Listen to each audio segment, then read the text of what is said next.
Class 10 جیسا کہ ہم لوگوں نے سبق فدائے وطن عبدالحمید صاحب کے بارے میں پڑھا، آپ کی زندگی کے حالات کا جائزہ لیا، آپ کے والد جناب محمد عثمان صاحب کے بارے میں پڑھا، آپ کی والدہ کے بارے میں پڑھا۔ آج ہم سبق فدائے وطن عبدالحمید صاحب کے سوالات و جوابات کے بارے میں پڑھیں گے۔ مشقی سوالات، سوال نمبر 1 ہمارے سامنے دیا ہوا ہے، عبدالحمید کے والد اور والدہ کا نام لکھیے۔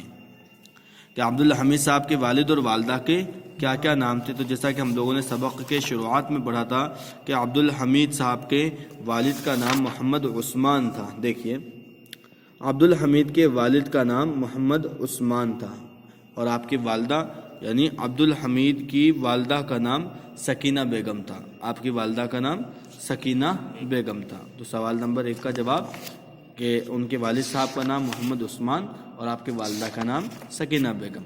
اگلا سوال ہے سوال نمبر 2، حب الوطن من الایمان کا کیا مطلب ہوتا ہے؟ یہ ایک عربی جملہ ہے، آپ کو اس کا معنی بتلانا ہے جو ہم نے سبق کے ابتدائی دور میں پڑھا تھا کہ حب الوطن من الایمان۔ لفظ حب الوطن من الایمان یعنی وطن کی محبت ایمان کا جزو ہے، یعنی وطن سے محبت کرنا ایمان کا جزو ہے، ایمان کا ایک حصہ ہے، یعنی اس وقت تک آپ کا ایمان مکمل نہیں ہوتا جب تک آپ جس وطن میں رہتے ہیں اس وطن کی محبت اپنے دل میں نہ بھر لیں، نہ سما لیں۔ اگلا سوال ہے سوال نمبر 3، رسولن بی بی کون تھی؟ تو ہم نے سبق میں پڑھا تھا کہ رسولن بی بی کے بارے میں کہ رسولن بی بی کون تھی؟ رسولن بی بی جو تھی وہ عبدالحمید صاحب کی اہلیہ تھی۔ عبدالحمید صاحب کی اہلیہ کا نام رسولن بی بی تھا، یعنی آپ کی بیوی کا نام، آپ کی زوجہ کا نام رسولن بی بی تھا۔ اگلا سوال ہے سوال نمبر 4، عبدالحمید نے کن لوگوں کا مردانہ وار مقابلہ کیا تھا؟ عبدالحمید نے کن لوگوں کا مردانہ وار مقابلہ کیا تھا؟ تو ہم اس میں 2 چیزیں دیکھتے ہیں۔ ایک تو مردانہ وار مقابلہ انہوں نے زمیندار کے ان 50 لوگوں کا کیا تھا جنہوں نے غریب کسان کے کھیت کو لوٹنا چاہا تھا، اور ایک اس میں یہ بھی ہے کہ انہوں نے عبدالحمید صاحب نے پاکستانی فوجیوں کا بھی مردانہ وار مقابلہ کیا تھا۔ اگلا سوال ہے سوال نمبر 5، عبدالحمید کو کن کن فوجی اعزازات سے نوازا گیا تھا؟ یعنی آپ کو کون کون سے اعزازات دیے گئے، آپ کو کون کون سے خطاب عطا کیے گئے تھے آپ کی فوجی خدمت کرنے کے طفیل میں؟ تو ہم نے سبق کے آخر میں پڑھا تھا کہ آپ کو عبدالحمید صاحب کی جو تھے آپ کو کون کون سے اعزازات ملے تھے۔ عبدالحمید صاحب کو پرم ویر چکر کے علاوہ ان کی نمائندہ فوجی خدمات کے لیے سینیہ سیوا میڈل، سمر سیوا میڈل، رکشا سیوا میڈل اور مہاویر چکر جیسے اعزازات سے نوازا گیا تھا۔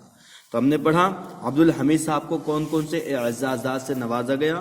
عبدالحمید صاحب کو پرم ویر چکر سے نوازا گیا، ان کی خدمات کے طفیل میں سینیہ سیوا میڈل، سمر سیوا میڈل اور رکشا سیوا میڈل اور مہاویر چکر جیسے جو اعزازات ہیں ان سے آپ کو نوازا گیا تھا۔ کن کو؟ عبدالحمید صاحب کو۔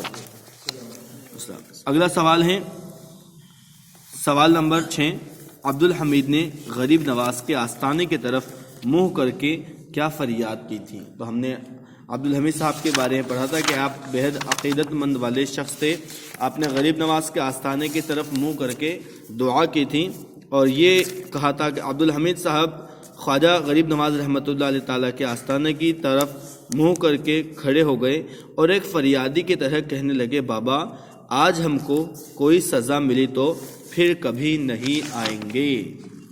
تو انہوں نے کیا کہا تھا؟ انہوں نے کہا تھا کہ بابا آج اگر ہمیں کوئی سزا ملی تو پھر ہم کبھی بھی نہیں آئیں گے، یہ کہا تھا عبدالحمید صاحب نے۔ کہاں پر؟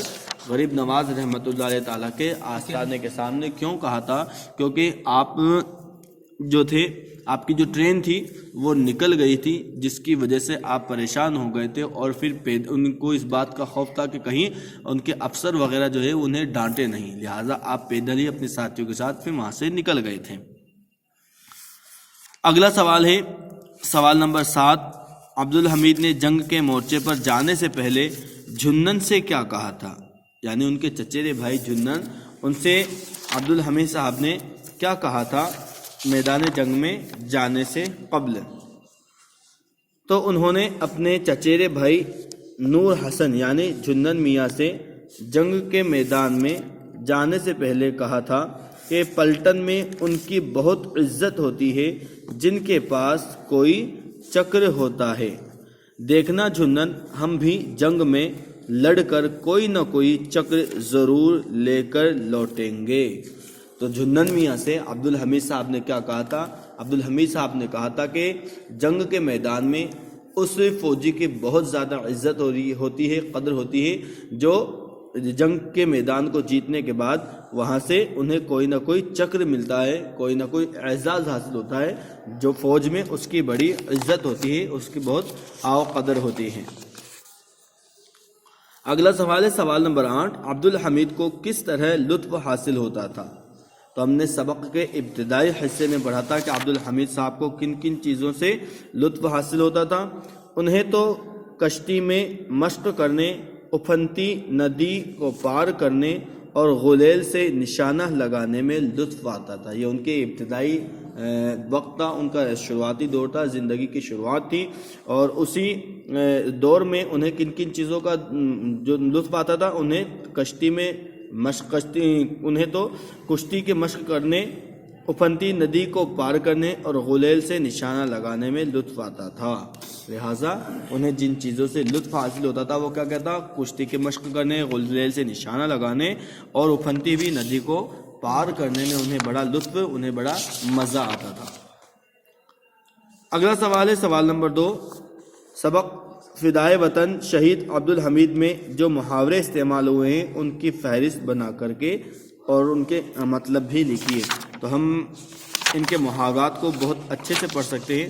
ان کے آپ چاہے تو سبق کے الفاظ کے معنی جو دیے ہیں ان میں دیکھیں آپ، کوٹ کوٹ کر بھرا ہونا یہ ایک محاورہ ہے، اتنا بھرا ہونا کہ ظرف میں جگہ باقی نہ رہی، یعنی برتن میں جگہ باقی نہیں رہی، یہ ایک محاورہ ہے۔ اگلا محاورہ ہے مجبور کرنا، مجبور کرنا یعنی تنگ کرنا، بے بس کرنا، ستانا، مجبور کرنا۔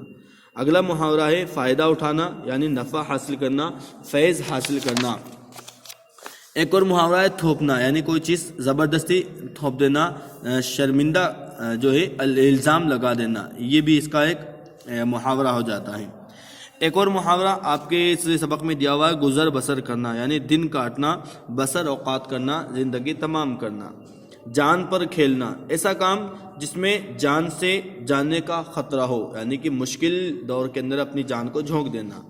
موت کے منہ میں جانا یعنی خطرے میں پڑنا، اپنے آپ کو خطرے میں ڈال دینا۔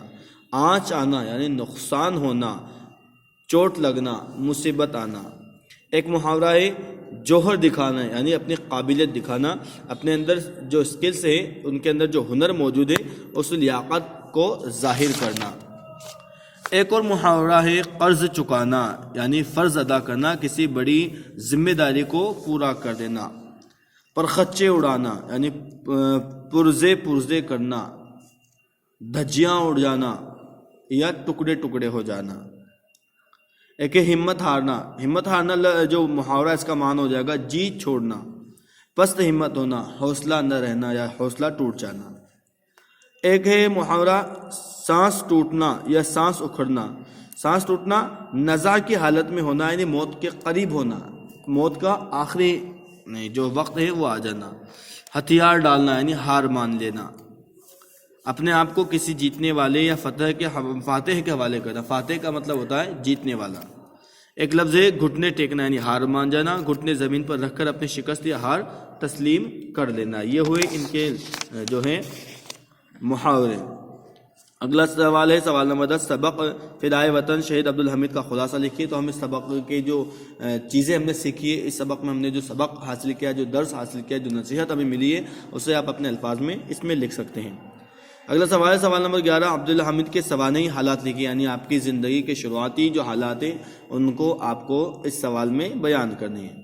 سوال نمبر 12 ہے عبدالحمید کے کارناموں سے ہمیں کیا پیغام ملتا ہے؟ عبدالحمید کے کارناموں سے ہمیں وطن پرستی کا سبق ملتا ہے، وطن سے محبت کرنے کا سبق ملتا ہے، وطن کے لیے اپنی جان فدا کر دینے کا سبق ہمیں ملتا ہے، اور ہمیں والدین کی بات ماننے کا بھی سبق ملتا ہے، کیونکہ عبدالحمید نے کس کی بات مانی تھی؟ اپنی والدہ سکینہ بیگم کی بات مانی تھی، اور انہی کے کہنے پر آپ فوج میں بھرتی ہوئے تھے۔ لہٰذا ہمیں اپنے والدین کے کہنے ماننے، وطن سے محبت کرنے کا بھی ہمیں درس و نصیحت سبق ملتی ہے۔ تو پیارے بچوں، آپ کا سبق فدائے وطن عبدالحمید صاحب کمپلیٹ ہوتا ہے۔ آپ اس کے سوال و جواب کو کریں اور امتحان کی تیاری بہت اچھے سے کریں۔